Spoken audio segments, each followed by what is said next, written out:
बोलिए किरण, बोलिए। Long time. किरण आपकी आवाज नहीं आ रही, कोई बात नहीं, उठा आप चैट में टाइप कर दो, कोई बात नहीं, ठीक है। और एक चलिए देखते हैं क्या सीखना है यहाँ पे, क्या पढ़ना है। पिछले क्लास में हमने काफी कुछ सीख लिया था, उसको थोड़ा सा हम देख लेते हैं यहाँ पे एंड देन फिर आगे बढ़ते हैं।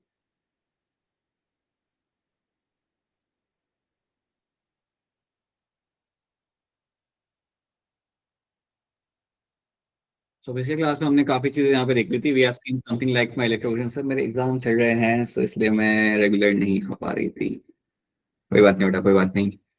अब आप रेगुलरली आ पाओगे क्योंकि एग्जाम खत्म हो चुके हैं आपके। ठीक है, चलिए। So we have over a divalent cation solution वाली बात हमने यहाँ पे सीखी थी, जहाँ पे हमने देखा था कि कैसे हम हमारे प्लाज्मिड को सेल के अंदर डाल सकते हैं, बैक्टीरियल सेल में हम यहाँ पे डाल सकते हैं। और ये करने के पहले आपको डायवेलेंट कैटायन सॉल्यूशन के अंदर मेरे बैक्टीरिया को डालना पड़ेगा, रखना पड़ेगा, and then we have to give them heat shocks after placing them on the ice. पहले आपको उन्हें आइस पे रखना है, इंक्यूबेट करना है, और उसके बाद आप उसे यहाँ पे हीट शॉक्स दोगे। उसकी वजह से आपका जो प्लाज्मिड है वो आपका अंदर चला जाएगा। याद रखना बैक्टीरियल आपका यहाँ पे जो डीएनए है it is going to be hydrophilic, क्योंकि वो हाइड्रोफिलिक के नेचर के अंदर, इसलिए वो आपका मेम्ब्रेन को क्रॉस नहीं कर सकता। तो ये हमने यहाँ पे देखा था। Then we have seen the micro injection, एक डायरेक्ट तरीका है जिसके थ्रू हमारे डीएनए को हम लोग डायरेक्टली न्यूक्लियस के अंदर यहाँ पे पहुंचा सकते हैं। ये प्लांट्स, एनिमल सेल दोनों के अंदर किया जा सकता है। Then you have a biolistic gun. Biolistic gun में हम क्या करते हैं यहाँ पे, जिसको हम इवन कहते हैं यहाँ पे से जीन गन। हाई वेलोसिटी के ऊपर आपके कुछ पार्टिकल्स को बॉम्बार्ड किया जाएगा। Some micro particles of my tungsten and gold filament are bombarded on the plant cell. तो इसमें क्या होता है, आपके जो टंगस्टन और गोल्ड फिलामेंट्स होते हैं इनके आसपास will have a coating of a DNA. इनके आसपास विल हैव अ डीएनए की कोटिंग आपको मिल जाएगी, और जब आप इनको बॉम्बार्ड करते हो तो आपका डीएनए भी आपके प्लांट सेल के अंदर आप वहां पे चला जाता है। तो ये चीज आपको यहाँ पे रखनी है याद। देखो यहाँ पे कोई तो भी कर रहा है ये जीन गन का इस्तेमाल। देन डिस्टार्म वायरस को हम यहाँ पे यूज कर, you can use disarmed virus to actually infect the normal cells अपना जीन डाल के। तो ये हमारे 4 तरीके हो गए।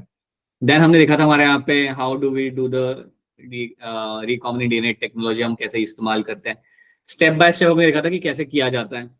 This is something which is very simple.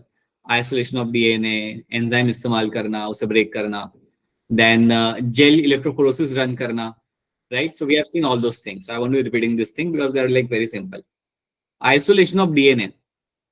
अगर मुझे सेल में से डीएनए को आइसोलेट करना हो तो मैं कैसे करूंगा। तो अगर आपका सेल प्लांट सेल है तो आप पहले यूज करोगे अपना सेलुलेज, ताकि आप अपने सेल वॉल को डाइजेस्ट कर सको। क्योंकि डीएनए तो आपका काफी अंदर है ना, इसलिए आपको पहले तो आउटर वॉल्स को आपको डाइजेस्ट करना पड़ेगा, तभी आप अंदर तक जा पाओगे। बैक्टीरिया की अगर मैं बात करूं तो बैक्टीरिया को अगर मुझे मतलब बैक्टीरिया में से अगर मुझे डीएनए निकालना हो then I will be using a lysozyme. Fungi के लिए chitinase. And then I can find कि मेरा जो डीएनए जो मेरे यहाँ पे काफी अंदर यहाँ पे है, उसके सराउंडिंग में जितने भी मेरे मैक्रोमोलिक्यूल्स है उनको भी मैं यहाँ पे डाइजेस्ट करूंगा। और एक और बात याद रखना कि आपके डीएनए के आसपास या डीएनए के अंदर आपको हिस्टोन प्रोटीन्स मिलते हैं, उनको भी आपको निकाल, ताकि आपको प्योर डीएनए आपको मिल जाए। सो हिस्टोन प्रोटीन्स निकालने के लिए या आरएनए को निकालने के लिए I can use the ribonuclease, protease में यहाँ पे इस्तेमाल करके I can get rid of them. इनको मैं वहां से निकाल सकता हूँ। उसके बाद आखिरी स्टेप पे मुझे क्या करना पड़ेगा, what is the last step I have to do over here. Chilled ethanol डालना पड़ेगा। इथेनॉल यहाँ पे हम डालेंगे। जैसे आप चिल्ड इथेनॉल यहाँ पे डालते हो आपका डीएनए यहाँ पे प्रेसिपिटेट करके आपके यहाँ पे ऊपर आ जाएगा। This is what you find happening over here. ये है आपकी यहाँ पे कहानी। And now we have started with the PCR machine. PCR machine में हमने एग्जांपल लिया था कुछ वेल का।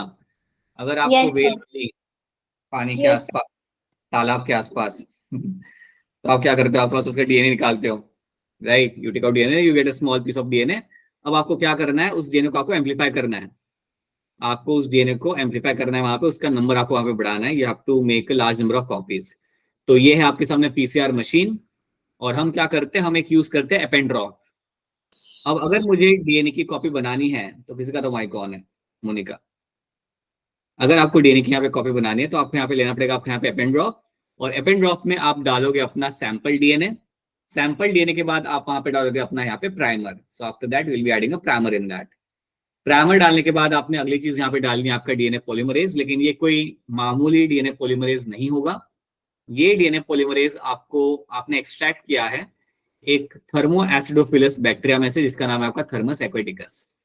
सो थर्मस एक्वेटिकस आपका वो बैक्टीरिया है जो आपको हॉट वाटर स्ट्रीम में आपको मिल जाता है, उसमें से मैंने अपना टैग पॉलीमरेज यहाँ पे निकाल लिया है। Tag polymerase can operate at high temperature, इसलिए मुझे इसकी यहाँ पे जरूरत पड़ेगी। तो इन सारी चीजों को मैं डालूंगा एपेन ड्रॉप के अंदर, एपेन ड्रॉप को मैं बंद करूंगा, उसको डालूंगा मैं मशीन के अंदर और मैं चला जाऊंगा अपनी कॉफी पीने के लिए। और वहां पे मैं टाइप कर दूंगा, ऑन भी करना है ना, मशीन ऑन भी करना है डालने के बाद। ऑन करके I will be adding over there कि मुझे कितने टाइम के लिए उसे रन करना है, 30 minute 40 minutes, like you will add all those details and then you will leave. अब देखो यहाँ पे होता क्या है, सी सबसे पहले आपको याद रखना है कि आपका जो पहला स्टेप यहाँ पे होगा मशीन के अंदर, दैट इज माई डीनेचरेशन। तो denaturation is a first step which will be happening over here. क्या होता है denaturation? Let's try to see that कि इसमें आपका यहाँ पे क्या होगा। तो आपके पास जो डीएनए स्ट्रैंड्स है यहाँ पे, the DNA strand you have, तो डीएनए तो हमेशा मेरे यहाँ पे डबल स्ट्रैंडेड ही होता है, ये बात भी आप लोग यहाँ पे जानते हो, राइट। सो यहाँ डीएनए स्ट्रैंड एंड ये आपका यहाँ पे इस तरीके से आपका स्ट्रैंड आपका खड़ा होगा। सो डीनेचरेशन जो पहला स्टेप होता है आपके पॉलीमरेज चेन रिएक्शन का, ये किया जाएगा at a temperature of around 94 to 96 degree Celsius. इस टेम्परेचर के ऊपर आप करते हो अपना यहाँ पे डीएनए नेचुरेशन, डीनेचरेशन आप यहाँ पे करते हो। डीनेचरेशन जब आपको यहाँ पर याद रखना, the temperature is around 94 to 96 degree Celsius, काफी हाई टेम्परेचर है। और इस हाई टेम्परेचर के ऊपर रखा इसलिए जाता है ताकि आप दो स्ट्रैंड को आप अलग कर सको। इतना हाई टेम्परेचर हम यहाँ पे इसलिए रखते हैं, या इस मशीन के अंदर इतना हाई टेम्परेचर इसलिए जाता है ताकि ये दोनों जो स्ट्रैंड्स है वो एक दूसरे से अलग हो पाए। The whole idea is to break the hydrogen bond. यहाँ पे आप अपने हाइड्रोजन बॉन्ड अपना ब्रेक करना चाहते हो, you want to break the hydrogen bond over here. और हाइड्रोजन बॉन्ड ब्रेक करने के बाद, after breaking the hydrogen bond, what you will be doing over here, यहाँ पे आप क्या करोगे, आपके दोनों स्ट्रैंड्स आप यहाँ पे लग हो जाएंगे। तो जैसे आपने अपना यहाँ पे हाइड्रोजन बॉन्ड आपने यहाँ पे अपना ब्रेक किया, तो now what you will find, आपके दोनों स्ट्रैंड्स आपके यहाँ पे अलग हो गए। सो याद रखना कि हाई टेम्परेचर प्रोवाइड करने का रीजन ये है कि ताकि आप दो स्ट्रैंड्स को आप यहाँ पे अलग कर पाओ। So that is the first thing you have to understand. मेरे दोनों स्ट्रैंड को मैं यहाँ पे अलग कर पाया हूँ because of this high temperature. अब क्योंकि डीनेचरेशन आपका होता है हाई टेम्परेचर के ऊपर, या मैं कहूंगा it is temperature based procedure, तो इसलिए आपका एंजाइम टैग पॉलीमरेज अंदर डालना ज्यादा इंपॉर्टेंट है। बिकॉज टैग पॉलीमरेज के अगर विदाउट दैट अगर आप कोई दूसरा एंजाइम अगर यूज करते हो इंस्टेड ऑफ टैग पॉलीमरेज, अगर आप यहाँ पे कोई और एंजाइम डाल के रखा होता अगर आपने इसके अंदर, देन वो आपका सर्वाइव भी नहीं कर पाता, देन वो एंजाइम आपका यहाँ पे सर्वाइव नहीं कर पाता, इसलिए उसका मतलब ब्रेकडाउन हो जाता है एंजाइम का, it would have gone denatured. But tag polymerase आराम से आपका काम कर सकता है at a temperature of 100 degree Celsius, तो इसलिए हमने वो वाला एंजाइम यहाँ पे यूज किया था। तो पहला स्टेप याद रखना, दैट्स माय डीनेचरेशन। यहाँ पे बस एक चीज आपको याद रखनी है कि जो मेरे टू स्ट्रैंड्स थे मेरे यहाँ पे सेपरेट हो जाएंगे and I will have two single strands will be seen. तो बीच में जो आपका यहाँ पे हाइड्रोजन बॉन्ड था वो आपका यहाँ पे ब्रेक हो चुका है। अब क्या होगा, you will have a second step. Second step जो आपका यहाँ पे होता है उसे हम बोलते हैं यहाँ पे एज एनिलीन।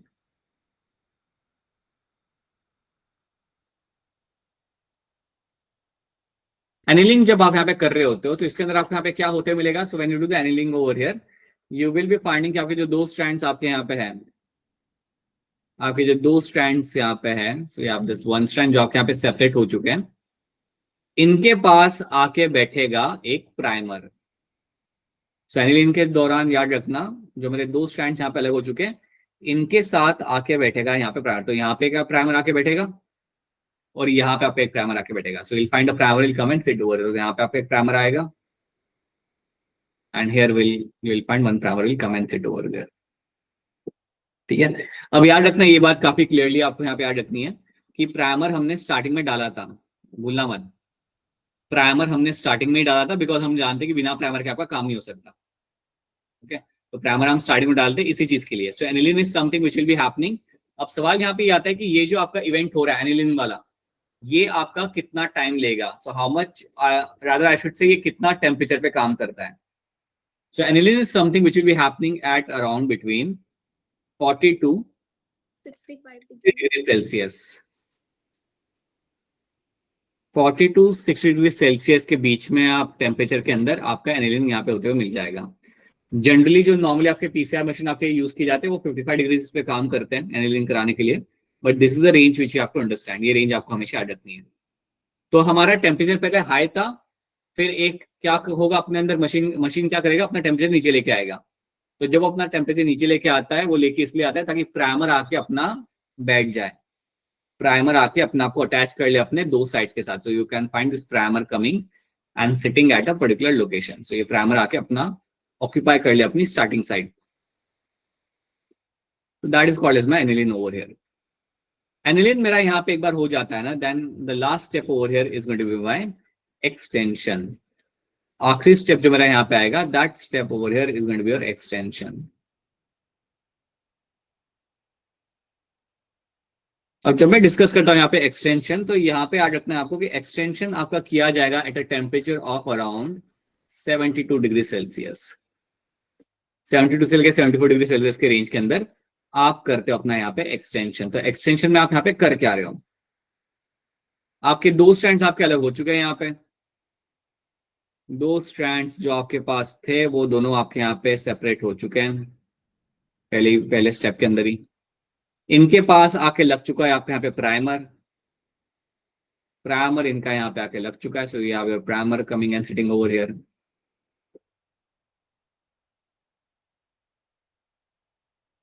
ठीक है, अब आखिरी चीज जो आपको यहाँ पे करनी है, दैट इज माय एक्सटेंशन। ये करने के लिए आपका पॉलीमरेज आगे आएगा। So to make this happen, your polymerase is now going to come forward. तो यहाँ पे आके बैठेगा आपका टैग पॉलीमरेज। तो यहाँ पे आके बैठेगा और यहाँ पे आके बैठेगा। तो याद रखना यहाँ पे अब अपना टैग पॉलीमरेज का आपके यहाँ पे काम होगा। So you will find Taq polymerase will come and sit over here. So मेरा टैग पॉलीमरेज मेरा यहाँ पे आएगा एंड गोइंग टू सिट। अब जब टैग पॉलीमरेज आपका यहाँ पे आके बैठता है तो इसने क्या करना है, it will start making a polypeptide chain. ये वही करेगा जो नॉर्मल एक पॉलीमरेज आपका करता है। ये आपका पॉलीपेप्टाइड चेन यहाँ पे बनाना आपका चालू करेगा। So it will start making the polypeptide chain. और इसी तरीके से, रादर मैं इसको येलो कलर का ही बनाता हूँ सो यू विल अंडरस्टैंड। सो इसी तरीके से आपका कॉम्प्लीमेंट्री स्ट्रैंड आपका यहाँ पे रेडी हो जाता है। So will make complementary strand over here. Similarly आपका एक और आपका कॉम्प्लीमेंट्री स्ट्रैंड आपका यहाँ पे रेडी हो जाएगा।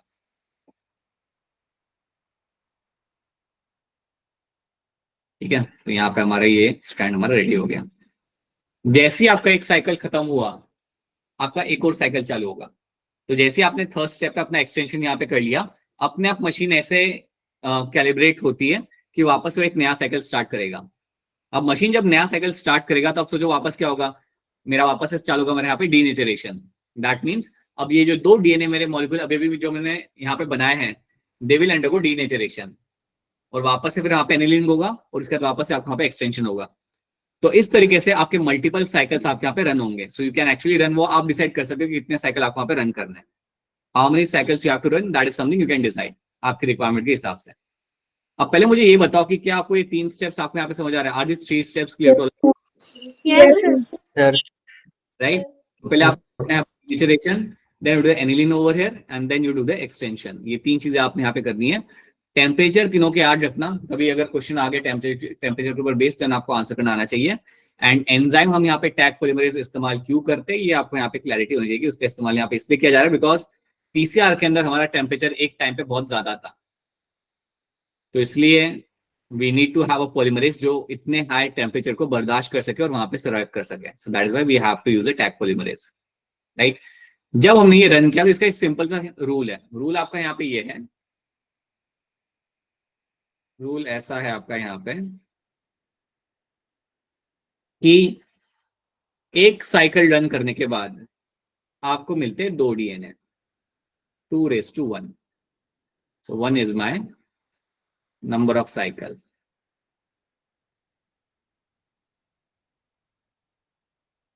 एक साइकिल जब मैं रन करता हूं तो मुझे दो DNA, so 2:1 is equal to 2, right? So एक याद रखना, रेस टू जो आएगा वो it is going to be number of cycle यहाँ पे।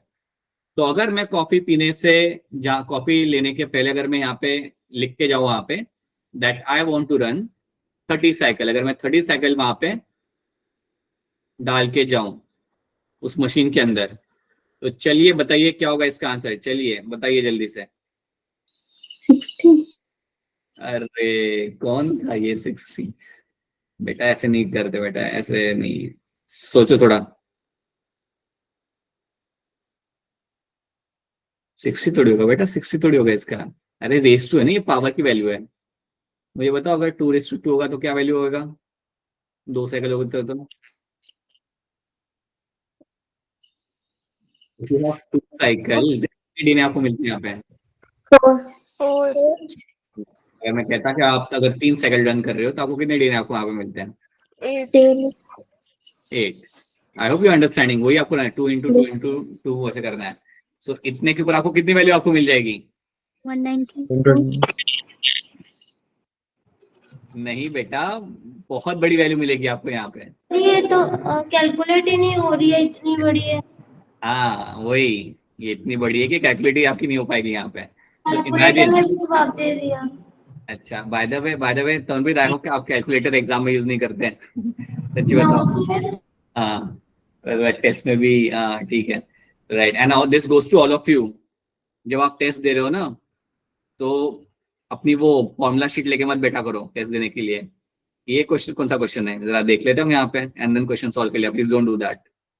राइट, पहले हुआ करता था ये चीज भी, it is not helpful by any means, please don't do that.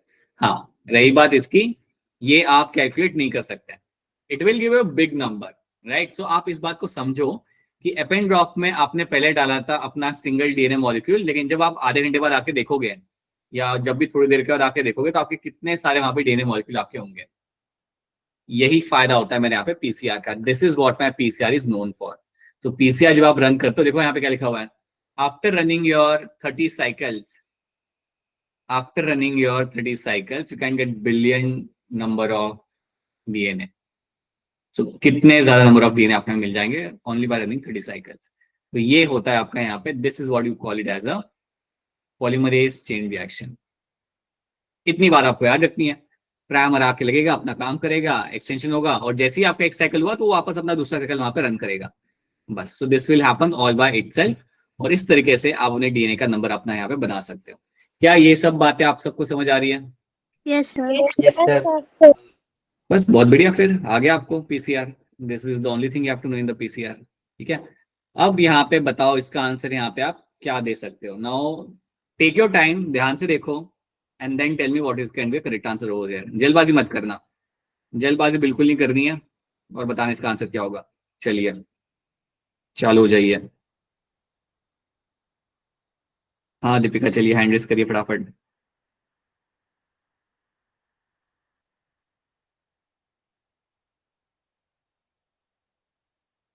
बताइए सिद्रा, क्या लग रहा है आपको यहाँ पे आंसर? सिद्रा जोर से बोलिए। बैटमैन वाला बी। ओके, शिवा क्या लग रहा है आपको? Sir B.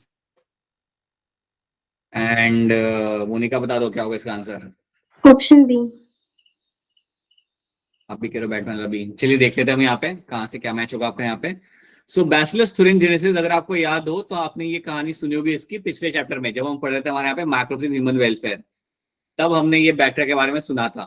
तो ये बैक्टीरिया जो आपका होता है, it is going to make a cryo protein. अगर आपको याद हो तो इस बैक्टीरिया की मदद से यस सर। बटरफ्लाइज जो होते थे, लाइक वो उनकी डेथ कर सकते हो। Like you can actually like use this cry protein to kill the caterpillar of the butterfly.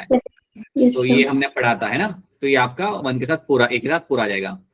Thermus aquaticus is someone who is going to give you the DNA polymerase, जिसका नाम आपका यहाँ पे टैग polymerase, वो आपको वहां से मिल जाएगा। Agrobacterium tumefaciens जो आपका यहाँ पे, it is used for the construction of the rDNA molecule, recombinant DNA। ठीक है, इसको हम यहाँ पे यूज करेंगे एज अ रिकॉम्बिनेंट डीएनए के लिए। हम यहाँ पे okay sorry this is something which will be used for your cloning vector. इसके अंदर जो आपका टीआई प्लाज्मिड होगा उसे हम यहाँ पे यूज करेंगे एज अ क्लोनिंग वेक्टर के लिए, हम यहाँ पे उसे यूज कर सकते हैं। And then Salmonella typhi is someone जिनमें से हमने बनाया था हमारे यहाँ पे पहला recombinant DNA molecule. Construction of the first recombinant DNA molecule was done with the help of Salmonella typhi. याद है ना, सैल्मोनेला टाइफी में से हमने निकाला था हमारा एक जीन, और हमने डाला था ई कोलाई के अंदर।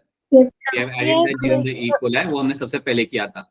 तो that is why option B over here becomes my correct answer. यहाँ पे ऑप्शन बी बनेगा यहाँ पे एज अ करेक्ट आंसर। तो ये सारी कहानी और सारे नाम और उनकी स्टोरी आपको यहाँ पे मालूम होनी चाहिए। ये हमने कर लिया था। इसका आंसर यहाँ पे बताओ, the correct order of steps in the polymerase chain reaction कौन से होंगे यहाँ पे? करो जल्दी, हैंड रेस करो सब लोग यहाँ पर, बताओ इसका क्या आंसर होगा।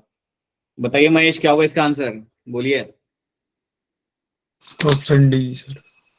ठंडी कह रहे हो आप, क्या लग रहा है काजल आपको?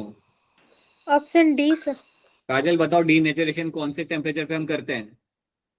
Sir 94 to 96 degree Celsius. फिर एनिलिन हम कौन से टेम्परेचर पे करते हैं? Sir 42 to 60 degree Celsius. के बीच में कभी हम कर सकते हैं, ठीक है। और हमारा एक्सटेंशन सर 72 डिग्री। राइट, तो ये बनेगा यहाँ पे एज अ करेक्ट आंसर, ठीक है। Tag polymerase enzyme is obtain from, जोर से बोले इसका आंसर, अनम्यूट करके सब लोग। Thermos aquaticus. Thermos aquaticus is a correct answer, ठीक है। इसके लिए थोड़ी हैंड रेस करेंगे हम लोग, right. Which one is true statement regarding the DNA polymerase used in PCR? इनमें से कौन सा स्टेटमेंट सही है? हैंड रेस करेंगे इसके लिए आप लोग। डीएनए पॉलीमरेज जो हम यूज करते हैं पीसीआर के अंदर, उसके लिए इनमें से कौन सा स्टेटमेंट आपके हिसाब से यहाँ पे आपका सही आएगा?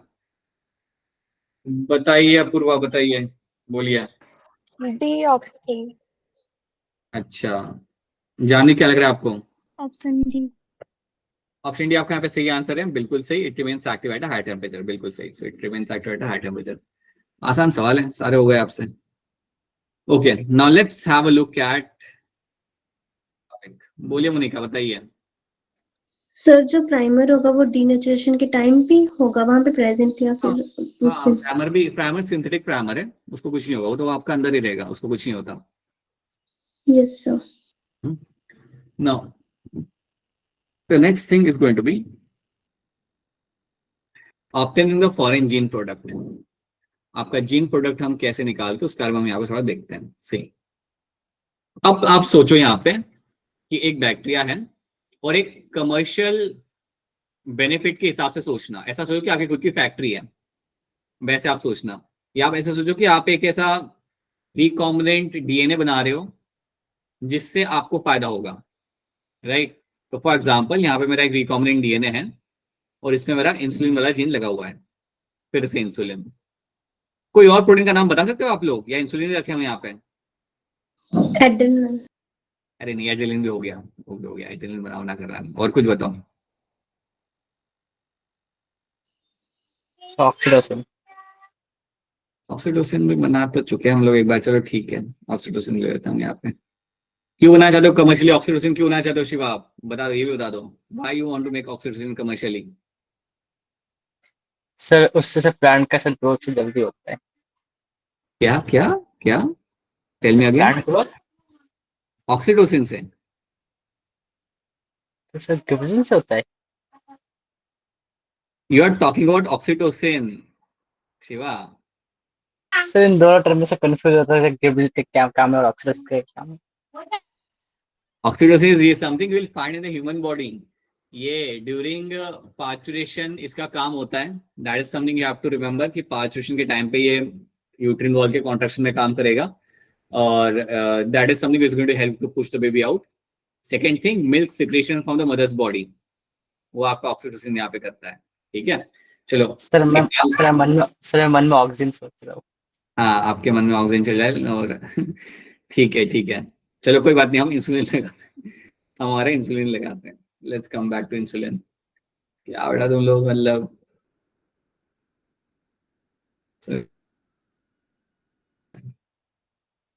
ठीक है। अब मेरे ये जो बैक्टीरिया है ना, इनका मल्टीप्लिकेशन आपको करना है, तो आप इसको करोगे लाइक स्मॉल स्केल पे आप करोगे। सो now you have a bacteria which has a recombinant DNA, so it has a recombinant DNA, यहाँ पे आपको यहाँ पे दिख रहा है। अब आप इसको ग्रो करना चाहते हो। Now understand this thing, you want to grow this bacteria, so now you want to grow this culture, right? And now you want to grow this in a small scale. अभी आप इसको चाहते हो grow करना small scale के ऊपर। अब जब आप इसको स्मॉल स्केल पे ग्रो करना चाहते हो तो याद रखना, स्मॉल स्केल पे ग्रो करने के लिए भी आपको अप्रोप्रिएट कंडीशंस आपको चाहिए होगी।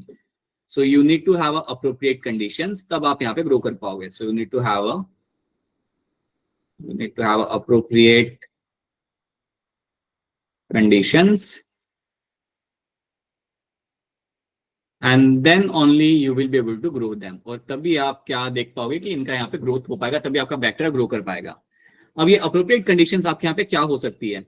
You need to have a sterile environment, आपको वहां पे प्रोवाइड करना पड़ेगा स्टेराइल एनवायरमेंट। स्टेराइल मतलब वहां पे बिल्कुल भी कोई भी लाइक पैथोजन, इंसेक्ट या कोई भी डस्ट पार्टिकल कुछ भी होना चाहिए, एकदम क्लीन एनवायरमेंट आपको वहां पे चाहिए। So it has to be a completely sterile environment जो आपको वहां पे चाहिए होगा। सेकेंड चीज, you have to maintain the temperature over there, आपको वहां पे टेम्परेचर मेंटेन करना पड़ेगा। You have to provide appropriate pH, एक राइट अमाउंट का पीएच आपको प्रोवाइड करना पड़ेगा। You have to provide the substrate.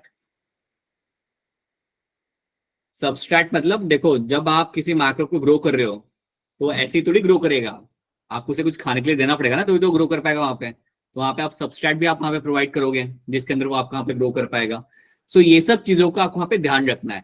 इन सब के अलावा you will also provide some kind of vitamin over there, some kind of like salts, vitamin, आप ये सब प्रोवाइड करते हो। You provide different kind of content ताकि आपके बैक्टीरियाज वहां पे आपके ग्रो कर पाए, ताकि आपके बैक्टीरिया वहां पे अच्छे से ग्रो कर पाए।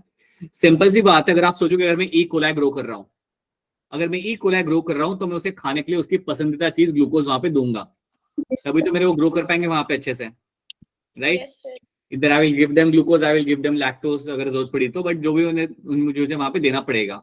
टेम्परेचर, पीएच मेंटेन करना, सॉल्ट्स प्रोवाइड करना, कुछ एडिशनल न्यूट्रिएंट्स प्रोवाइड करना। तो इससे होगा क्या कि मेरे माइक्रोब्स ग्रो करेंगे। आप ये बात दिमाग में बिठाओ कि अगर मेरा माइक्रोब ग्रो कर रहा है तो उसके साथ साथ मेरा रिकॉम्बिनेंट डीएनए भी ग्रो कर रहा है, रेप्लिकेट कर रहा है। And that is what I want, that is what I want happening over here. वही चीज मैं यहाँ पे करना चाहता हूँ। तो ये सारी एनवायरमेंट की कंडीशन आपको मेंटेन करके आप एक स्मॉल स्केल पे आप अपना यहाँ पे से ग्रो कर सकते हो। लेकिन स्मॉल स्केल पे ग्रो करने से आपकी लॉन्ग टर्म में ज्यादा फायदा आपको मिलेगा नहीं।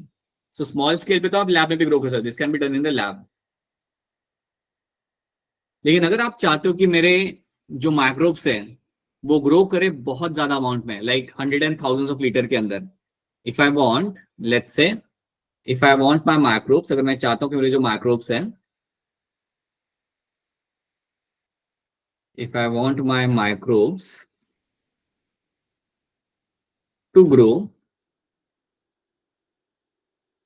ऑन लार्ज स्केल, अगर मैं इनको लार्ज स्केल पे ग्रो करना चाहता हूँ, if I want to grow them on a large scale, तो लार्ज स्केल पे ग्रो करने के लिए दैट मीन्स मैं इनको ग्रो करना चाहता हूँ कमर्शियल बेनिफिट के लिए, कोई रिसर्च के लिए नहीं। मैं चाहता हूँ कि इनको मैं ग्रो करके इनमें से कंटेंट निकाल के मैं बेच पाऊँ, मैं सेल कर पाऊँ। So I want to grow them in a number of like 100 से लेके 1000 लीटर। अगर मैं इतने अमाउंट में अगर अपने बैक्टीरिया या अपने माइक्रोब्स को ग्रो करना चाहता हूँ, then I will have to use a bioreactor. Then मुझे उन्हें ग्रो करना पड़ेगा बायोरिएक्टर के अंदर।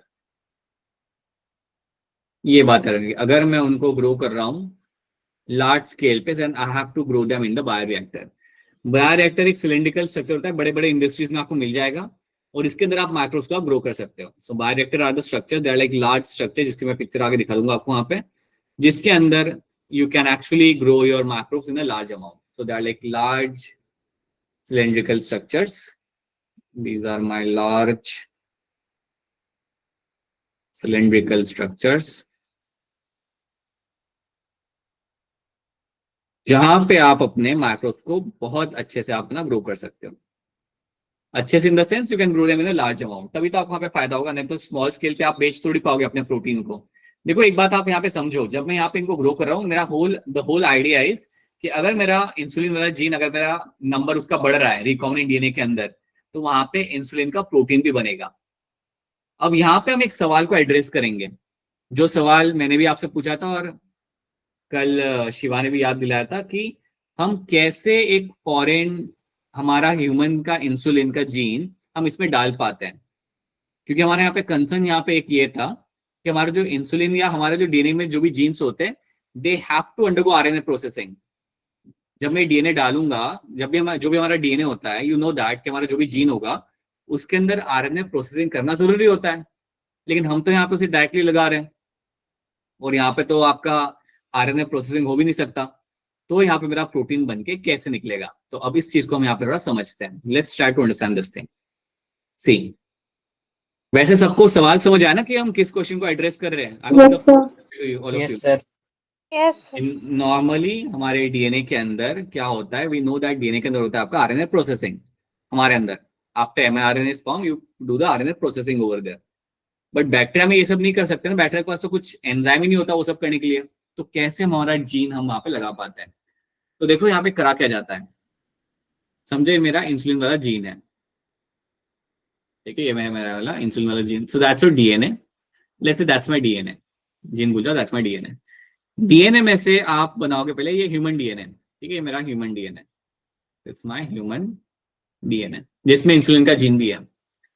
इस डीएनए में से मैं बनाऊंगा पहले अपना यहाँ पे mRNA. So from this DNA I will making the mRNA. तो यहाँ पे मेरा एमआरएनए बन के यहाँ पे रेडी हो जाएगा। अब जब ये एमआरएनए मेरा बन के रेडी हो गया, तो अब पता है इसमें क्या होगा, अब आप इसमें होते हुए देखेगी आपको यहाँ पे RNA processing. So now you will find it will undergo, it is all happening in the human cell. आप ऐसा सोचो कि ह्यूमन सेल में ये सब हो रहा है। तो आपका एमआरएनए जब यहाँ पे बना, so now you will find it will undergo RNA processing। RNA processing आपका यहाँ पे होगा। जब आपका RNA processing हो जाएगा तो you will have a, now you have a functional RNA। अब आपके पास है यहाँ पे एक functional RNA, और इस functional RNA में से या functional mRNA के अंदर से आपके इंट्रॉन्स निकल चुके हैं। ये चीज होती है ना आपके RNA प्रोसेसिंग के अंदर, आपका कैपिंग होता है, टेलिंग होता है, Yes, sir. बाद आपके इंट्रॉन्स को आप रिमूव करते हो। सो हमने यहाँ पे इंट्रॉन्स को रिमूव कर दिया। So introns are remove, so introns जो आपके यहाँ पे they are getting removed over there. अब जब आपके यहाँ पे इंट्रॉन्स आपके यहाँ पे रिमूव कर दिए गए, when you have remove the introns over there, ये हमारा आरएनए रेडी हो चुका है। अब देखो क्या किया जाता है, ये जो आरएनए होगा इसमें से हम बनाते हैं हमारा DNA molecule. Using this RNA I will make a DNA out of it. आप ये बात समझ सकते हो कि आरएनए को इस्तेमाल करके मैं अपना डीएनए बना सकता हूं। You know this thing very clearly that using the RNA I can make a DNA molecule. समझो इस बात को कि समझो मेरे पास एक आरएनए का फ्रेगमेंट है, और आरएनए का फ्रेगमेंट मेरा कैसा है, it has a sequence, like इसका सीक्वेंस आप समझ लो यहाँ पे, it has a sequence of let's say A U G C C T, right, not thymine, you will have C C A and C again, ठीक है, ये आपके यहाँ पे सीक्वेंस है। अगर मैं आपको ये एमआरएनए दूं तो क्या आप मुझे 2 डीएनए के स्ट्रैंड्स बना के दे सकते हो इसमें से? Yes, sir. Yes, sir. बना सकते हो आप। तो 5' से 3' है, तो पहले आप बनाओगे 3' से 5' वाला एक स्ट्रैंड आपका बन जाएगा इसको देख के। सो एक स्ट्रैंड बना लो आप डीएनए का, जो आपका होगा 3' से 5' वाला। तो 3' से 5' आपके यहाँ पे क्या स्ट्रैंड आपका यहाँ पे बन जाएगा, you will have T, right, you will have A, you will have C, G, again G, you will have T over here again, and again you will have a G। मेरा एक strand तो मेरा यहाँ पे बन गया। अगर मेरा एक स्ट्रैंड यहाँ पे बन चुका है डीएनए का, तो मैं दूसरा भी अपना बना सकता हूँ, Yes. है ना। So I'll make your A over here, T, G, C, C, A and C। मेरा यहाँ पे डीएनए मॉलिक्यूल मेरे यहाँ पे रेडी हो गया। So now I can see over here my DNA molecule is ready in this. तो यहाँ पे मेरा डीएनए मॉलिक्यूल मेरा यहाँ पे रेडी हो चुका है। क्या ये बात आप सबको समझ आ रही है? My DNA is ready over here. Yes. Yes, sir. तो पता है बेसिकली मैंने क्या किया, मैंने यहाँ पे अपना एमआरएनए जो मेरा फंक्शनल एमआरएनए था उसमें से मैंने वापस से डीएनए बनाया, जो आप कर सकते हो। एंड इसको करने के लिए मेरा कौन सा एंजाइम इस्तेमाल कर सकता हूँ यहाँ पे? Transcriptase. Reverse. रिवर्स ट्रांसक्रिप्टेज, ठीक है। So I will be using over here my reverse transcriptase. Reverse transcriptase की मदद से मैंने अपना यहाँ पे आरएनए में से मेरे अपने यहाँ पे डीएनए में बना चुका हूं। अब आप सोचो, अगर इस आरएनए के अंदर से इंट्रॉन निकल चुके थे तो क्या वो इंट्रॉन इस डीएनए के अंदर मुझे मिलेंगे? No, sir. No, sir. तो now the DNA which is been formed, जो डीएनए मैंने यहाँ पे बनाया हुआ है ना, इस डीएनए का पता है नाम क्या होता है? This DNA which is been formed from the RNA, और ये जो लैब में हम बनाते हैं इसको हम बोलते हैं यहाँ पे as a cDNA, complementary DNA. ये टर्म आपने कभी क्वेश्चन सॉल्व करते हुए कभी कभी आपने देखा होगा ऑप्शन के Yes, अंदर, sir. cDNA is my complementary DNA. और ये जो कॉम्प्लीमेंट्री डीएनए आपका बना है, याद रखना, ये हम बनाते हैं हमारे एमआरएनए में से जो इंट्रॉन्स निकाल चुका है। The RNA which has undergone processing, उस आरएनए के अंदर से हम हमारा cDNA बना सकते हैं। एक बार मेरा cDNA बन गया, अब तो सब सॉर्टेड है ना, अब मैं लगा सकता हूँ इसको अपने बैक्टीरिया के अंदर, अब तो कोई दिक्कत रही नहीं मेरी। यहाँ पे आरएनए प्रोसेसिंग का जो मसला था वही मेरा यहाँ पे खत्म हो गया। ना only I have to do here is कि मेरा जो cDNA यहाँ पे होगा इसको मैं डायरेक्टली लगा दूंगा मेरे यहाँ पे एज अ जीन, मेरे बैक्टीरिया में मैं लगा दूंगा, मतलब मेरे प्लाज्मिड में लगा दूंगा। Once I add that in the plasmid I have a recombinant DNA. समझ आ रही है आपको मेरी बात?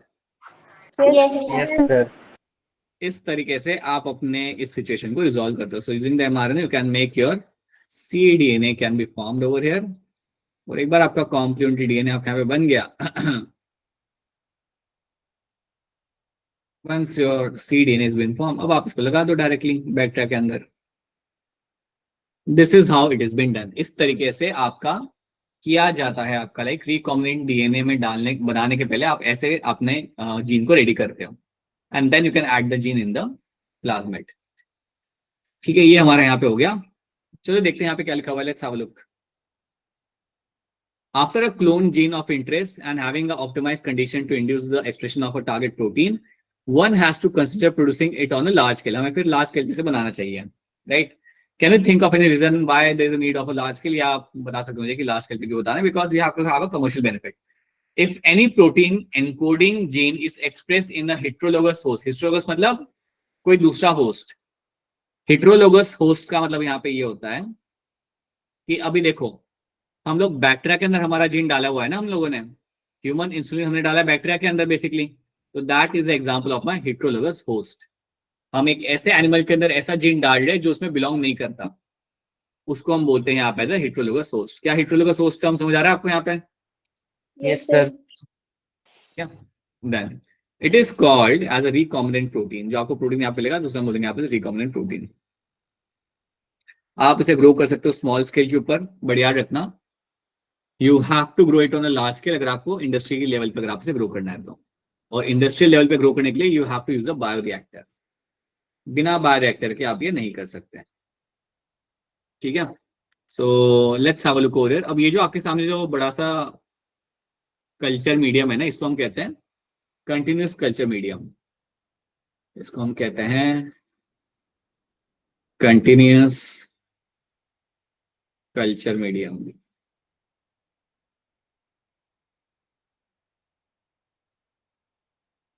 अब जब मैं बात करता हूं मेरे यहाँ पे कंटिन्यूअस कल्चर मीडियम के बारे में, मैंने discuss about the continuous culture medium over here. So you have to know this thing very clearfully कि यहाँ पे हो क्या रहा है। आपका एक साइड से आपका अंदर आप अपना सबस्ट्रेट आप अंदर भेज रहे हो। सो यहाँ से आपका चीजें अंदर जा रही है। ऐसा समझ लो कि यहाँ से आपकी चीजें यहाँ पे अंदर जा रही है, राइट? और यहाँ से चीजें आपकी ग्रो करके आप बाहर भी निकाल रहे हो। यहाँ से आप चीजों को ग्रो करके whatever the culture you are doing ना, जो भी आप बैक्टीरिया को ग्रो कर रहे हो उसे आप यहाँ से बाहर भी निकाल रहे हो। सो you have a inlet, you have a inlet chamber, या इनलेट करने का एक आपका ऑप्शन आपके यहाँ पे रहेगा जहां से आपकी चीजें आपके अंदर जाएंगी, और एक साइड से आप यहाँ पे आपको बाहर निकालो, दैट्स आउटलेट पार्ट। ये पिक्चर नीट के कॉन्टेक्स्ट में आपके काम की नहीं है, बस आपको बताने के लिए आपको यहाँ पे दिखा के रखी हुई है कि कंटिन्यूअस कल्चर मीडियम में क्या होता है। आप ऐसा सोचो कि आपके पास एक चेम्बर है, चेम्बर के अंदर आपका बैक्टीरिया ग्रो कर रहा है। आप बैक्टीरिया को जो भी खाने के लिए देना चाहते हो वो एक साइड से आपका जाता रहेगा, जो भी आपको उसे प्रोवाइड करना है nutrients food that will come from one side, और वहां पे बैक्टीरिया का ग्रोथ होगा। और जब बैक्टीरिया का ग्रोथ हो रहा है तो आपका साइड में से आप उन बैक्टीरिया को निकालते भी जाओगे। So that is called as my continuous culture medium. एक साइड से आपका सबस्ट्रेट आ रहा है अंदर, और दूसरे साइड से आपका जो भी बैक्टीरिया ग्रो कर रहा है उसको आप स्लोली आप निकाल भी रहे हो बाहर। सो ये सारा ऑटोमेटिक तरीके से आपका होता है, और इसको हम बोलते हैं यहाँ पे से continuous culture medium. And that is going to be quite beneficial आपके लिए, क्योंकि आपका वो कंटिन्यूअसली आपको ग्रोथ होता रहेगा और आपका निकलता रहेगा आपका bacteria. So that is one thing you have to know in this. ये चीज आपको यहाँ पे, क्या ये बात आपको यहाँ पे समझ आ रही है? Yes, sir. Yes, sir. That is your continuous culture medium. आप यहाँ पे आपको ये लेबलिंग ये सब याद नहीं रखते, बट आप पे समझो कि यहाँ पे करा क्या जा रहा है। That's what that trying to tell you. Then you have bioreactors की हम यहाँ पे बात करते हैं। So let's see what are the bioreactors. आप यहाँ पे देख पा रहे हो the things which I have discuss यहाँ पे मेंशन की हुई है। हम यहाँ पे कंडीशंस देख लेते हैं, कौन सी कंडीशंस मुझे यहाँ पे मेंटेन करनी पड़ती है। यहाँ पे a bioreactor provides the optimal conditions for achieving the desired product by providing optimum growth conditions जैसे temperature, pH, substrate, salts, vitamins and oxygen. ये भी याद रखना, बैक्टीरिया को चाहिए आपको ऑक्सीजन, बिना ऑक्सीजन के वहां पे ग्रो नहीं कर सकता। सो ऑक्सीजन प्रोवाइड करना बहुत ज्यादा इंपॉर्टेंट होता है। So that is something should be done all the time. चाहे आप फंगाई ग्रो कर रहे हो, चाहे आप कोई दूसरा बैक्टीरिया ग्रो कर रहे हो, चाहे you are growing the plant cell, you have to provide them oxygen. वो तो आपको वहां पे मेंटेन करना पड़ेगा, ठीक है। सो ये चीज आपको याद रखनी है। This what you do in the bioreactor. अब यार काम करते हैं यहाँ पे, let's have look at this bioreactor over here. जब हम इस बायोरिएक्टर को यहाँ पे हम देख पा रहे हैं, सो यहाँ लाइक दो एग्जांपल आपके सामने यहाँ पे हैं। सिंपल स्टीयर्ड टैंक बायोरिएक्टर और दूसरा एग्जांपल आपके सामने spark stir tank bioreactor. Spark stir tank जो रिएक्टर है ना आपका, यहाँ पे ऑक्सीजन सप्लाई किया जाता है इन अ फॉर्म ऑफ बबल्स। यहाँ पे ऑक्सीजन सप्लाई आपका किया जाएगा इन अ फॉर्म ऑफ बबल्स। तो बबल्स के फॉर्म में ऑक्सीजन का सप्लाई यहाँ पे किया जाता है। यहाँ पे आपको ऑक्सीजन का सप्लाई किया जाएगा बबल्स के फॉर्म में, ठीक है। ऑन द अदर हैंड जो आपका सिंपल स्टीयर टैंक बायोरिएक्टर आपके सामने यहाँ पे, ये बात को आप समझो। यहाँ पे देखो, यहाँ पे होता क्या है। सी, जब मैं बायोरिएक्टर के अंदर मेरे माइक्रोस को ग्रो करूंगा ना, तो ऐसा हो सकता है कि कई सारे माइक्रोस मेरे नीचे आ जाए और उनके ऊपर कई सारे ऊपर बढ़ जाए। मतलब समझो यहाँ पे कुछ बायोरिएक्टर मेरे, समझो यहाँ पे मेरे माइक्रोस यहाँ पे ग्रो कर रहे हैं और इसके ऊपर भी थोड़े बहुत मेरे यहाँ पे ग्रो कर रहे हैं। सो जो नीचे की लेयर होती है उसको हो सकता है ना कि उसे ऑक्सीजन नहीं मिलेगा। ये एक चांस रहता है ना कि अगर आप उसे एक डब्बे में ग्रो कर रहे हो तो नीचे वाले जो मेरे माइक्रोब्स हैं उनको कई बार हो सकता है they might not get the oxygen they want. तो यहाँ पे फायदा क्या होता है, ये सिंपल स्टीयर टैंक रिएक्टर जो आपका है ना यहाँ पे, इसमें ये हमेशा लाइक ये जो फैन जैसा स्ट्रक्चर आपका बना हुआ है ना, ये हमेशा आपका चेंज करता रहेगा आपके कल्चर मीडियम को। दैट मीन्स जो नीचे आपके माइक्रोब होंगे उन्हें ऊपर लेके आएगा, जो ऊपर होंगे उन्हें नीचे लेके जाएगा। So it will make sure that कि हर किसी माइक्रो को वहां पे आपको ऑक्सीजन मिले।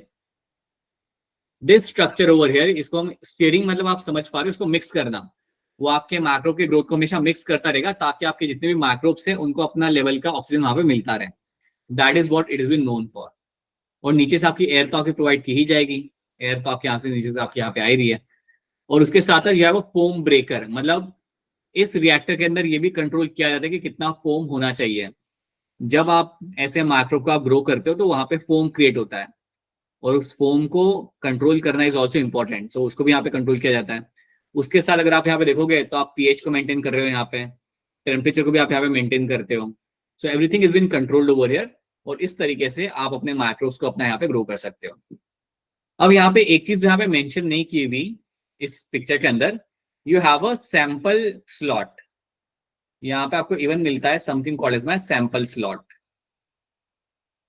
सैंपल स्लॉट, सैंपल स्लॉट का यहाँ पे मतलब क्या होता है? सैंपल स्लॉट का मतलब यहाँ पे होता है कि एक छोटा सा स्लॉट होगा जहां से आप सैंपल निकाल के देख सकते हो, राइट। समझो मैंने अपना बायोरिएक्टर में मैंने माइक्रो को डाल दिया, ठीक है, वहां पे वो ग्रो कर रहे हैं। 2 दिन के बाद वहां पे अक्षरा की देखती है, अक्षरा को चेक करना है कि वहां पे जो ग्रोथ हो रही है वो सही से हो रही है या नहीं हो रही। तो क्या करेगी, वहां से एक सैंपल निकालेगी सैंपल स्लॉट में से और फिर उसे वहां पे देखेगी कि वहां पे माइक्रोब्स का ग्रोथ है या नहीं है, जैसा उसे चाहिए वैसा ग्रोथ है या नहीं है। अगर उसे वहां पे निकाल के वो देखती है कि नहीं यार यहाँ पे तो माइक्रोब ग्रो नहीं कर पा रहे हैं, या यहाँ पे उनकी डेथ हो रही है, या माइक्रोब तो ग्रो कर रहा है लेकिन उसके अंदर से प्रोटीन बन के नहीं मिल रहा मुझे वहां पे, सो इन दैट केस उसे पता चल जाएगा कि उसे कोई चेंजेस वहां पे करने पड़ेंगे। She will understand that she has to do some changes. कुछ तो गड़बड़ है वहां पे, टेम्परेचर सही नहीं है, ऑक्सीजन लेवल कम है, कुछ तो वहां पे दिक्कत है, इसलिए मेरे माइक्रोब वहां पे ग्रो नहीं कर पा रहे हैं। तो इसलिए you will have a sample slot आपको यहाँ पे मिलता है जिसमें आप चेक कर सकते हो कि आपका कितना माइक्रोब का आपका ग्रोथ हुआ है और कितना आपका वहां पे नहीं हुआ है। So you can actually check that. आपको यहाँ पे दिख जाएगा, यहाँ पे you can see sampling outlet. Sampling outlet अगर आप यहाँ पे देखिएगा तो इसमें से हम एक सैंपल निकाल के देख सकते हैं कि कितना ग्रोथ हुआ है, ग्रोथ सही से हुआ या नहीं हुआ है, क्या मेरा माइक्रोब वहां पे प्रोटीन बना रहा है या नहीं बना रहा। You can see all those things over there, ठीक है। करते हैं ना लोग, जब खाना भी पका रहे होते हैं तो थोड़ा सा निकाल के टेस्ट करते हैं ना हम लोग कि सही से बनाया नहीं बनाया, Yes, sir. Thing you are doing over here, right. But यहाँ पे आपका पैसा लगा हुआ है काफी ज्यादा, राइट। और थोड़ा खाना थोड़ा ऊपर नीचे हो गया तो भी आपने खिलाने घर वाले को तो आप दे दोगे, क्या खा लो।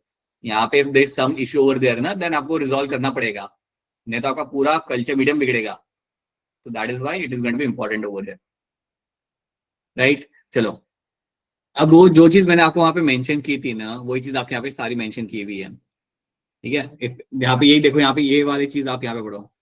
If you look the figure closely you will see a bioreactor has a agitator system.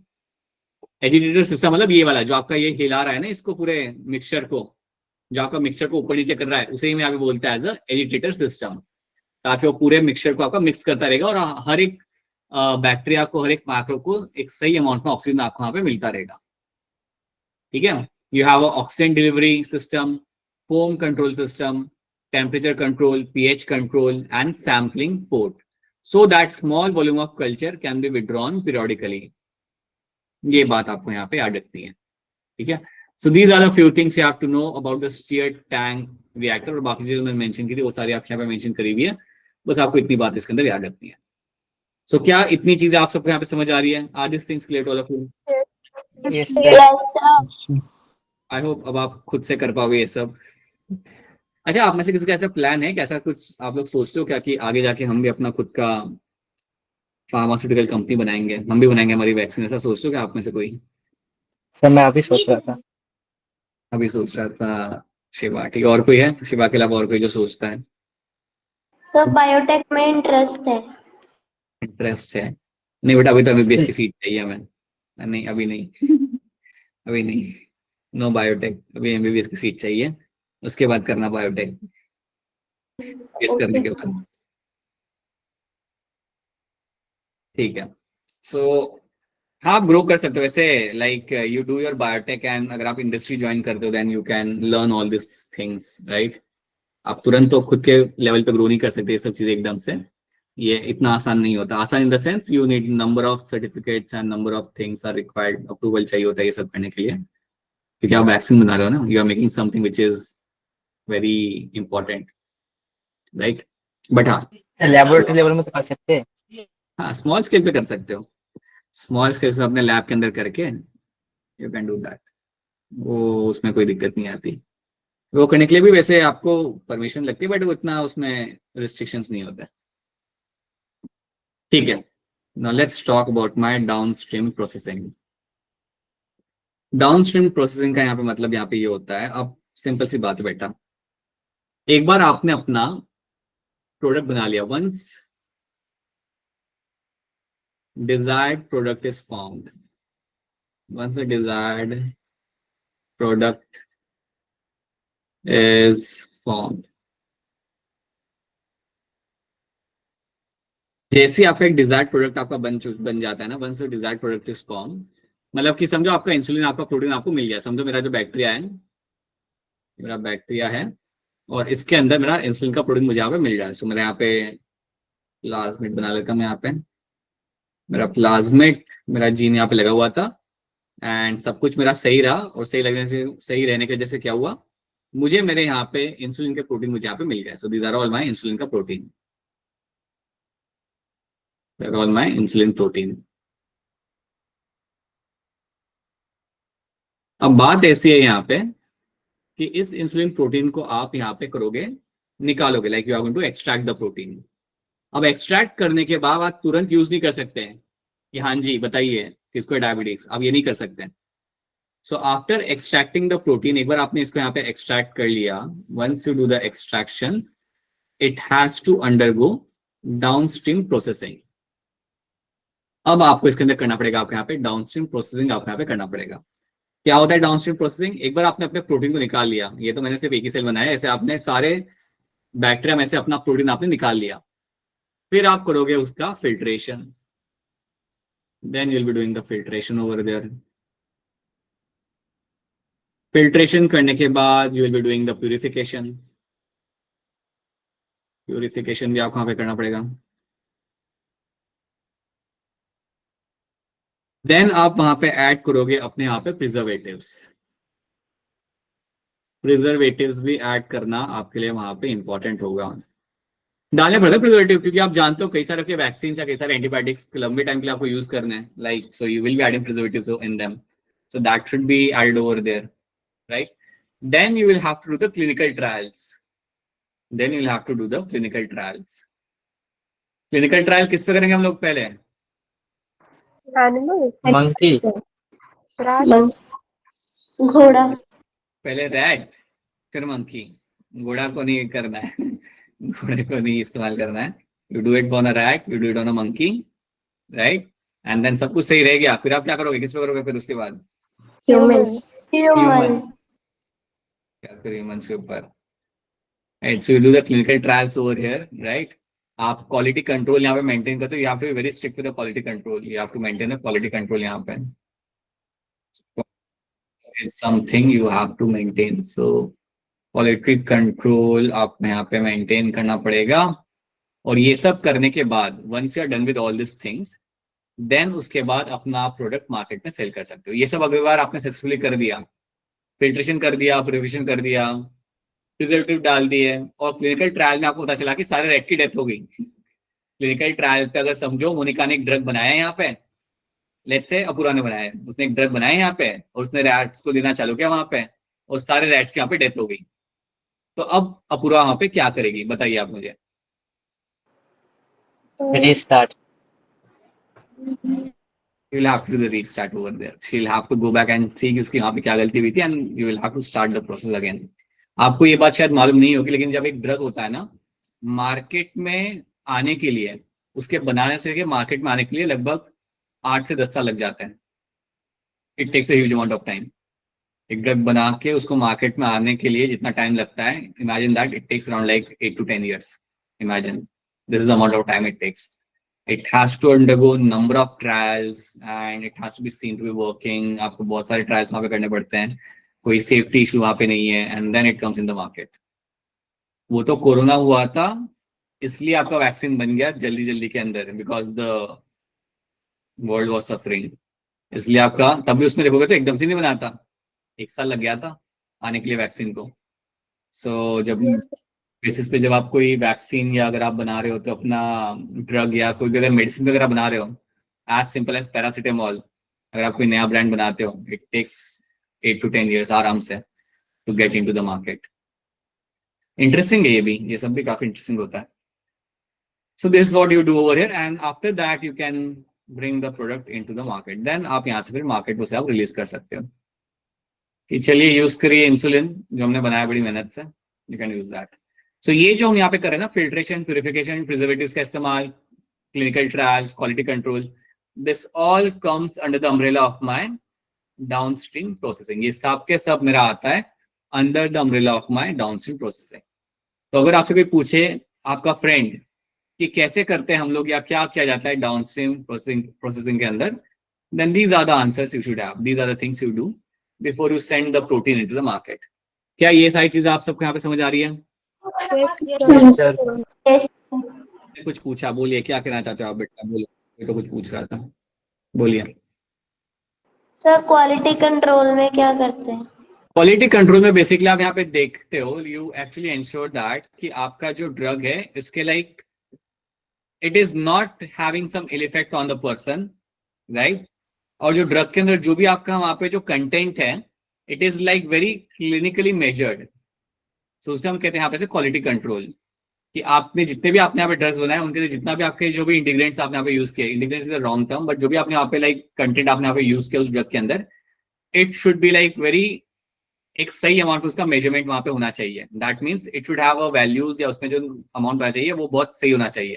सही इन the sense that it should be appropriate, right, ज्यादा नहीं, so it might have a ill impact. So these are called as my quality control, and that should be uniform. That should be uniform for all the drugs which are making over here. So वो सब का ध्यान रखना पड़ता है। आपको भी देखोगे ना तो आपको ये बात शायद मालूम नहीं होगी, लेकिन पता है बचपन में बोनविटा और कॉम्प्लान डाल के पीते हैं लोग दूध के अंदर। Yes sir.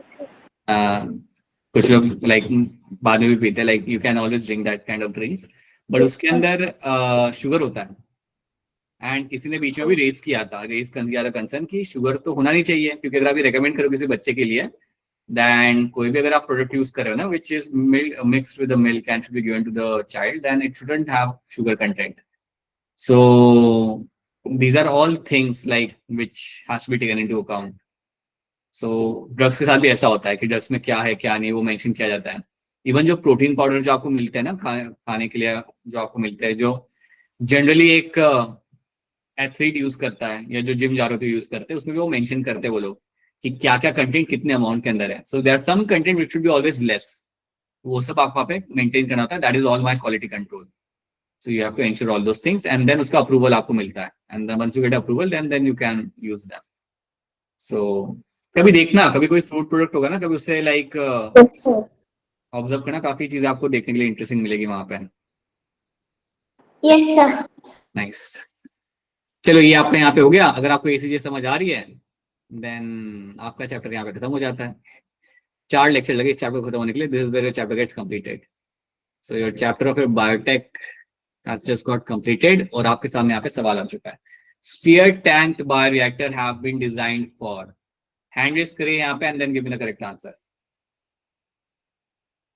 टैंक जिसके अंदर आपका पूरा फ्लो ऐसे मेंटेन करते हो आप. यू हैव अ एजिटेटर ताकि आप मिक्स कर सको मेरे माइक्रोब्स को, ऊपर नीचे मिक्स कर सको, so that they get right amount of something. तो बताइए इसका आंसर यहाँ पे क्या होगा.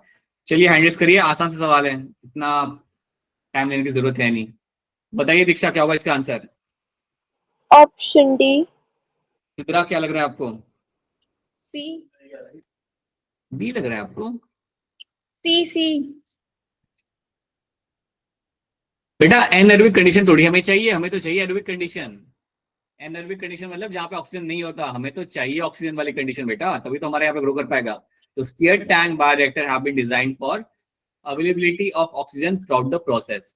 ये बात भूलना मत कि ये जो आपके जो रिएक्टर है, बायोरिएक्टर आपका जो यहाँ पे है स्टीयर्ड टैंक वाला, उसमें वो जो हमने एजिटेटर जो लगा के रखे हुए हैं ना, उनका काम ही वहां पे ये होता है कि वो मिक्स करते रहेंगे अपने कल्चर को इस तरीके से ताकि ऑक्सीजन का सप्लाई वहां पे मेंटेन रहेगा. सो that is why option D becomes my correct answer. I hope ये बात आपको समझ आ रही है. अभी भी बताया था मैंने आपको ये. Yes, sir. Yes, sir. Yes, sir. Process of separation purification of express protein before marketing is called as what. चलिए बेटा चलिए हैंड रेस करिए. बताइए शिवा क्या होगा इसका answer. Sir downstream processing. Kajal Option A, sir. बनेगा यहाँ पे आपका सही आंसर. बिल्कुल सही ऑप्शन बनेगा आपका यहाँ पे correct answer. Which of the following equipment is essentially required for growing microbes on a large scale for a industrial production of the enzyme? इनमें से कौन से इक्विपमेंट की मुझे जरूरत होती है ताकि मैं लार्ज स्केल पे बना सकूं अपना यहाँ पे अपना माइक्रोब्स, और I want to make something on a large scale by growing microbes. बताइए इसका answer Tamanpreet. Sir, bioreactor. Deepika आपको क्या लग रहा है. Yes, sir. Option number A.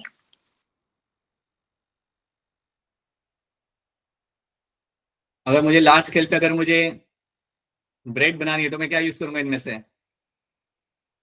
Sir industrial oven. Industrial oven, बड़ा वाला. राइट राइट बिल्कुल सही. ब्रेड बना सकते हैं हम, पाव बना सकते हैं यहाँ पे. ठीक है. पता है I don't I think you must be doing कि आप लोग घर पे भी ब्रेड बना सकते हो. You Yes, sir. मिक्सर आपको मिल जाता है मार्केट से और आप अपना घर पे ब्रेड बना सकते हो. बढ़िया. सो उसमें फायदा क्या है कि आप एक्चुअली अपना कंटेंट और मेंटेन कर सकते हो कि मुझे कितना क्या यूज करना है. मैं मैदे के ब्रेड नहीं बनाऊंगा, मैं आटे वाली ब्रेड बनाऊंगा. आटे में क्या मैं अपना कंटेंट डालना चाहता हूँ. You can actually do all those things. And I hope आज से 5-6 साल बाद आप ये सब करोगे. ऑलराइट बताइए क्वेश्चन नंबर 10 का यहाँ पे क्या आंसर होगा. DNA cannot pass through cell membrane as. बताइए महेश क्या होगा इसका आंसर. महेश नहीं बताएंगे. महेश महेश तक हमारी आवाज नहीं पहुंच रही. जानवी बताइए क्या होगा इसका answer. Option B. It is hydrophilic in nature. That's going to be a true statement. Yes. आपका DNA is going to be hydrophilic and that's why it cannot pass. Question लग बड़ा रहा है लेकिन है आसान. देखो इसे ध्यान से and try to answer this.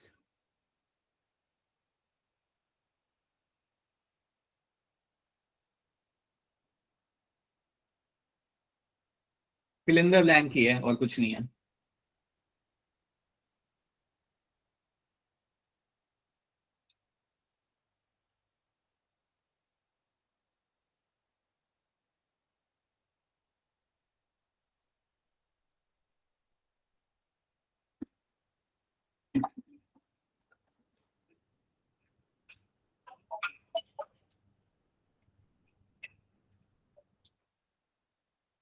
हाँ जी बेटा बताइए, चलिए बताइए क्या होगा इसका आंसर। बोलिए Monika. Option number A. Janvi, E. Kajal, Sir, option A. And I think Tamanpreet भी एग्री करेगी ए के साथ। Yes. राइट, सो देखो यहाँ पे क्या आ रहा है, dash is a natural polymer extracted from, तो आप सिंपली जानते हो you will have agarose and a seaweed. तो ये आपको फिलिंग द ब्लैंक में जो वन है आपका, वहां पे अगारोज और सीवीड आपको दो जगह पे मिल रहा है, आपको ए और सी के अंदर। ठीक है, देन सेकंड स्टेटमेंट मेरे यहाँ पे क्या है, the DNA fragment purified by gel electrophoresis are used in the constructing, फिर आप यहाँ पे देखो, recombinant DNA by joining them with the cloning vector। बस आपको आपका आंसर यहाँ पे मिल जाता है, you get your answer over itself. तो आपको बाकी सारे स्टेटमेंट आपको पढ़ने की भी जरूरत नहीं है। Ligation of DNA, alien DNA is carried out at the restriction site present on one of the two antibiotic resistant genes। So now you can see your option A over here becomes my correct answer। सारे filling the blank पढ़ने की भी आपको जरूरत नहीं, आपका answer यहाँ पे आपको मिल जाता है। देखो यहाँ पे दोनों स्टेटमेंट देके रखे हुए, बताओ पढ़ के what can be the correct answer over here. Simple है, बहुत ज्यादा मुश्किल है नहीं, लग रहा है आपको मुश्किल लेकिन वो है नहीं।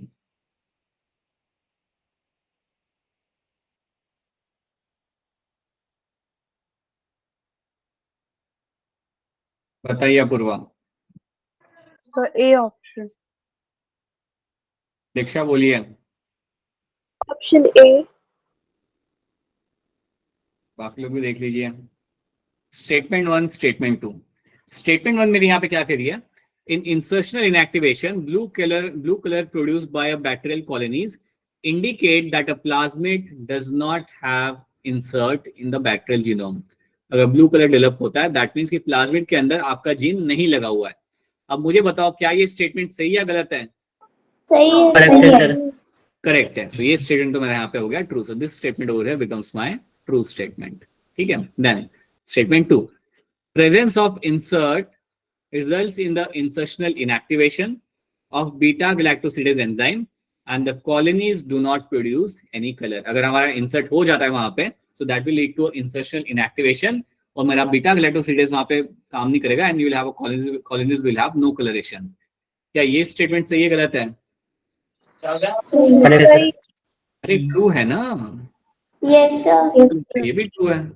जब आपने इंसर्ट अपना वहां पे डाल दिया सो आपका हो गया इंसर्शनल इनएक्टिवेशन और कॉलोनीज के अंदर आपका कलर डेवलप यहाँ पे नहीं होगा। तो जब आपका कलर आपके यहाँ पे डेवलप नहीं होता दैट्स अ गुड थिंग। सो दोनों स्टेटमेंट मेरे यहाँ पे सही है और सेकंड स्टेटमेंट वन को अच्छे से एक्सप्लेन कर रहा है।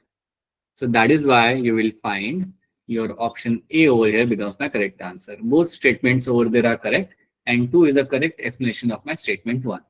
बिल्कुल आपके यहाँ पे अच्छे तरीके से ये दोनों आपके इंटर रिलेटेड है and are explaining what is been happening with the LAGZ वाली जीन के साथ। तो that is your question number 16 का आंसर। स्टेटमेंट पहले आपको पता करना आना चाहिए कि वो सही है गलत है, then you can do the other things। Micro injection को लेकर सवाल है आपका, आसान है, बताओ इसका आंसर क्या होगा। Raise your hand to answer this। अरे बाकी लोग भी ट्राई करिए, महेश, दीपिका, चांदनी, किरण, मोहित गुप्ता, ओम, ऋषभ। बताइए सिद्धरा क्या होगा इसका आंसर। डी। दीक्षा क्या लग रहा है आपको? Option D. ऑप्शन डी बनेगा यहाँ पे correct answer. Inject recombinant DNA into nucleus of the animal cell, that's going to be correct answer. Match the following हो जाएगा आपसे, आसान है, कोई बहुत डिफिकल्ट है नहीं। Take your time, take your 30 seconds and try to solve this. करिए से सॉल्व और अशोक यहाँ पे सही आंसर निकल के आया।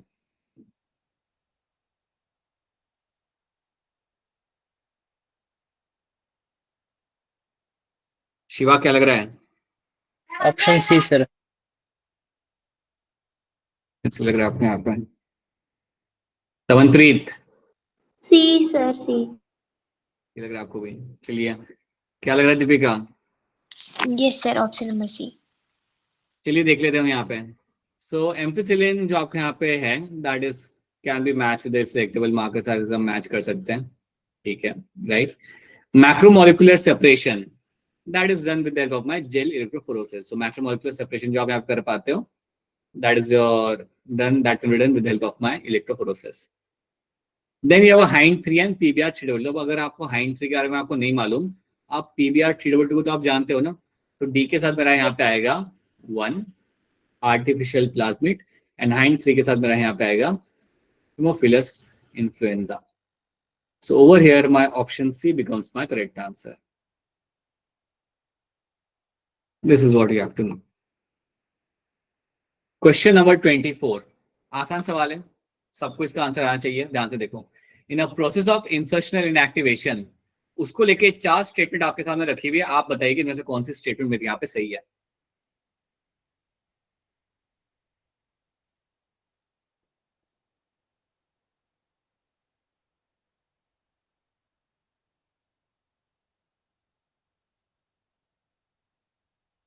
बेसिकली आपसे वो लोग यही पूछे कि इंसर्शनल इनएक्टिवेशन की डेफिनेशन आप इनमें से बता दीजिए.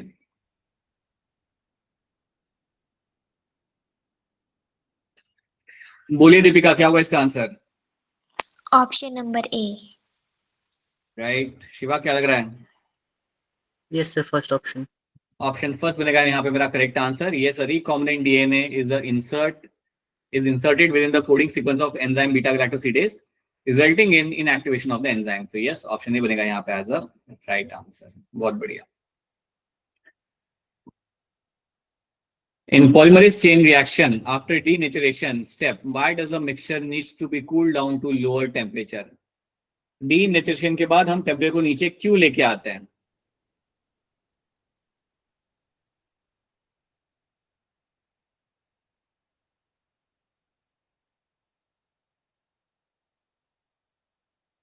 बताइए Monika. Option number A. Janvi Option A. And Kajal. Option A, sir. Option A आपका सही आंसर, बिकॉज आप लाते हो उसे नीचे ताकि आप एनिलीन अपना कर सको वहां पे. You can do the annealing over there by using the primer which will go and attach over there. So ये होगा यहाँ पे मेरा ऑप्शन नंबर ए यहाँ पे. राइट. कौन सा सीक्वेंस आपका यहाँ पे सही बैठेगा? Which is going to be correct sequence over here? बताइए बताइए. काजल बताइए. Option C, sir. Option C आपका यहाँ पे बिल्कुल सी आंसर है. Yes, denaturation annealing and your extension. So these are questions we have solved. So कई सारे क्वेश्चन हमने यहाँ पे सॉल्व कर लिए. अभी आज रात को मैं क्या करूंगा, आपके साथ शेयर करूंगा बॉडी फ्लूइड एंड सर्कुलेशन के क्वेश्चंस. यहाँ पे आपका चैप्टर खत्म हो चुका है. So your chapter of your biotech principle is been completed. जब मंडे को हम लोग मिलेंगे तो हमारा नया चैप्टर हम लोग स्टार्ट करेंगे. ठीक है. अब पहले ये बता दो कि क्या इस चैप्टर में आपको कोई दिक्कत आ रही है? No, sir. कि पढ़ लेना है. अरे 2 मिनट रुको पहले. एनसीईआरटी आप एक बार पढ़ लेना ध्यान से. अगर उसमें अगर आपको कोई चीज समझ नहीं आ रही then please reach out to me. और इसके अंदर है ना, इस चैप्टर के अंदर you have some topics which are like बहुत ऐसे लाइक अगर मॉड्यूल से अगर आप पढ़ोगे तो बहुत बार बार के टॉपिक्स हैं. Please don't make sure that you don't read all those topics over there. इतना एनसीईआरटी में मेंशन है वो करो, क्वेश्चन सॉल्व करो. That is going to be enough for you. बताइए मोनिका, बोलिए. सर एक एनसीईआरटी की लाइन समझ नहीं आ रही ना, मैं भी आपको व्हाट्सएप करती फिर आप समझा देना. ठीक है. सो हम यहाँ पे देख लेंगे. So these are the things you have to know over here. ये सब चीज आपको यहाँ पे याद रखनी है. कुछ आपके इवोल्यूशन के यहाँ पे क्वेश्चन है जो आप बाद में देख सकते हो. तनप्रीत बताइए. सर अगर चैप्टर हो गया तो वो समझा दो थोड़ा सा. लिम्फ. चलो ठीक है, हम लिम्फ देख लेते हैं. यहाँ पे लिम्फ देखने के पहले मैं आप सबको बताना चाहूंगा कि बॉडी फ्लूइड्स वाला चैप्टर जो है, इवन तो अगर आप क्लास नहीं लगा रहे 5 बजे वाले, अगर आपकी क्लास मिस हो चुकी है उसको रिवाइज करना चालू करो. आज 6 तारीख है. I want to ensure that कि 7 तारीख तक मैक्स टू मैक्स 8 तारीख तक आपका रिवीजन खत्म हो जाए और हम नए चैप्टर की तैयारी वहाँ पे चालू करें.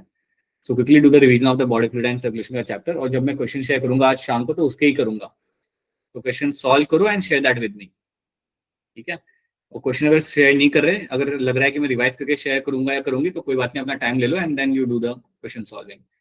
ये चैप्टर आपका आएगा अपकमिंग एमटी के अंदर. इसके अलावा और 4 चैप्टर आपके आने वाले हैं. सो खुद से पढ़ना चालू करिए because we will be only able to cover 3 chapters max to max.